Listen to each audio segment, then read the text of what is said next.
हम अपने बुक्स में या फिर जब हम क्लिनिकल एक्सपीरियंस के लिए स्टूडेंट्स जाते हैं, ठीक है, तो जब हम चेक करेंगे उनकी पेशेंट की फ़ाइल, तो हमें वहाँ पे एक मेडिसिन चार्ट होता है जो पेशेंट का डॉक्टर ने लिखा होता है वहाँ पे इंजेक्शन। तो उसके साथ एक टर्म्स होती हैं स्टैट और एसओएस। इसमें बहुत स्टूडेंट्स हैं वो बहुत कंफ्यूज रहते हैं, ठीक है, कि स्टैट क्या है, एसओएस क्या है। तो उसमें जो डिफरेंस है उसमें बहुत डिफरेंस है दोनों टर्म्स में। तो ज़्यादातर जो स्टूडेंट्स हैं, स्टाफ भी इवन बहुत कंफ्यूज रहता है। फर्स्ट है स्टैट का मीनिंग।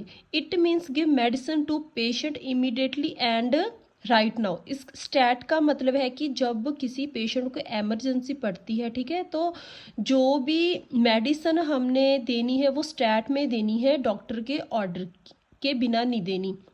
डॉक्टर ने जैसे हमें ऑर्डर किया ये मेडिसिन अभी तुरंत दे दो पेशेंट को, मतलब हमने कोई भी मेडिसिन है विदाउट टाइम वेस्ट किए even in a seconds patient को मेडिसिन देनी है, ठीक है, मतलब इमीडिएटली पेशेंट को अभी ही मेडिसिन देनी है जब डॉक्टर ने ऑर्डर कर दिया। ऐसे नहीं कि हम सोचे 1-2 मिनट के बाद, ठीक है, पहले पेशेंट के रिलेटिव से मंगवाएंगे मेडिसिन, ठीक है, नहीं, मतलब जो भी ऑर्डर कर दिया डॉक्टर ने वो इमीडिएटली तुरंत पेशेंट को ट्रीटमेंट अवेलेबल करवाना है, ठीक है। फिर दूसरा वर्ड है एसओएस, ठीक है। It means if occasion require if necessary used in writing prescriptions.